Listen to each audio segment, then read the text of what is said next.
Hi, I'm Juan Martinez, and this is Hard Work, More Money. Ask for money and get advice. Ask for advice, get money twice. I'm from the dirty, but that Chico nice. Y'all call it a moment, I call it life. How are we doing today? Good day, right? What's the date today? The 3rd. March 3rd, 2015. What month is it? March. March Madness, right? Yeah, buddy. It's time to go to work. A few of you have been asleep for 3 or 4 months. It's showtime right now. What time is it? Showtime! That's it. We are in full force right now, and you should be listing at least 1 property per week. Hey, 15 listings taken for Ronald Colunga. Let's give him another round of applause. Good job, man. You should be at a minimum of 1 listing sold or buyer-controlled sale per week. That should be minimum standards. Scratch what we got up there. Right now is an opportunity to make up any business that you didn't capture for the month of January and February, right? To get back on track for your goals. It is okay if you take 2 or 3 listings in 1 week.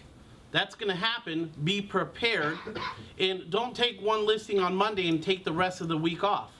No. If you have the opportunity to take 2 or 3 listings in 1 week, do it. It's okay. I give you permission. It's okay to press harder when you're doing really well, right? So, Ronald, don't give up now. Take another 15 this month, right? Keep pushing for price reductions. Let's build your pendings, okay? Let's press harder when you're doing well. Don't stop the momentum, and then remember the flywheel that's going. Don't stop the flywheel. Start making it work even more and more and more and get it going faster and faster. Don't let any hiccup slow you down. To our executive level agents who just moved over the weekend to the new office, don't let that slow you down, okay? We gotta press hard right now. It is the month of sales and for us to make things happen. To our sales associates here in the Shark Tank, if you're feeling a little lonely, okay, because I felt that a little yesterday with some of you, get back on the phones. That's all you gotta do, okay? You know how I'll fill this up? Getting on the phones, okay? Getting on the phones. You don't have the deals that you want? Get on the phones. That is the best way to create and generate new business. Let's talk about the topic of the day, and that is don't force the sale. Don't force the sale. Sales executives do not need to force a sale, okay? There's a difference between being aggressive in work ethic and then being aggressive with prospecting clients. There's a difference, okay?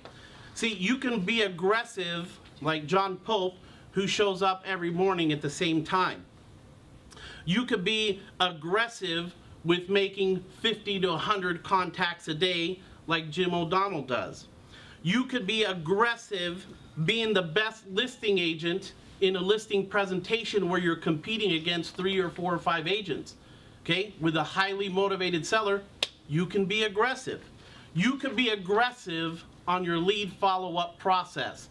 That means I don't let leads sit there for weeks and weeks and not call them. You can be aggressive, calling every day at a certain time. When you tell a person you're going to follow up at a certain time, you're making that call. You can be aggressive on canceling a deal, okay, when the other side doesn't perform. It's okay to be aggressive. We want you to be aggressive. However, being aggressive with prospects who are not ready to buy or sell doesn't make any sense, okay? Doesn't make any sense to force a past client or a center of influence to list their property or push them into a sale when they're not ready, okay? And I'm sure we're all guilty of that. When a seller is ready to list and sell their home in the next 7 to 14 days, then they are ready, okay? A prospect who says they might list their home in a few months is not ready to sell right now. So there's no need to force a sale. A past client who says they'll be ready to buy in the summer and we're in March is not ready to buy right now. You don't need to force the sale. And if you spend more time with people who are ready to take action today, your business is going to improve. If you're willing to throw away the leads of people who are not going to do anything, your business will improve.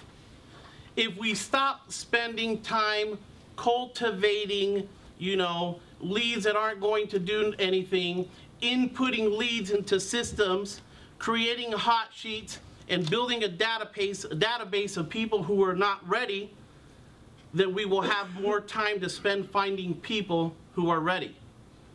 Why would I make calls and somebody says, I'm going to buy in a year, hold up here, let me get your information, let me spend 10 minutes putting into a system, okay? Because then you lose focus on the purpose of making calls with people who are ready to take action right now.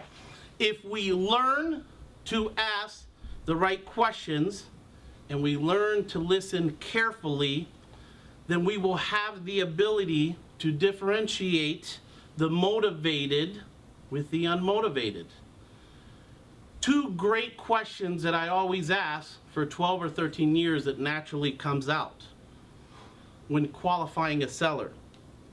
If I sell your home, Mr. and Mrs. Seller, in the next 30 days, will that pose a problem for you? I'm digging for motivation. Is it an option for you, Mr. and Mrs. Seller, to rent your home if the home doesn't sell? See, I'm okay asking that question because if they're not motivated, they're not motivated. I need to know where I'm going to spend my time. Becoming an expert at qualifying for motivation, both to a buyer or seller, is critical to growing your business. You must spend more time with people who are ready versus people who are not ready, right? You only need 50 great leads in order to close 50 wonderful closed transactions, okay? If you have 500 leads through the year and you're trying to force people to buy or sell, you may end up with 10 or 15 closed transactions, and that's not who you are. When you're too focused on forcing the sale, then you don't bring value to the table. See, when you call your past clients in center of influence and bring value to the call, then you receive an abundance of business, right? But when you call your database and force for those referrals, then you start repelling with your past clients in center of influence. You are professional salespeople. You guys are the best in the city. You don't force a sale. You know how to go out and create the business because we talk about it and teach it every day. You know how to qualify for motivation. You are not attached to the outcome.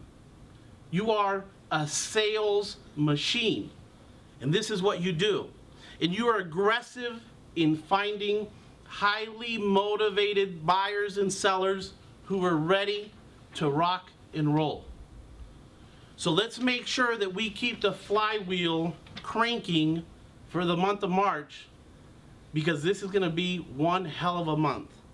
So be powerful, be great, and let's make it a powerful week.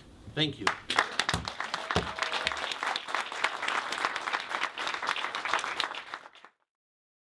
Ask for money and get advice.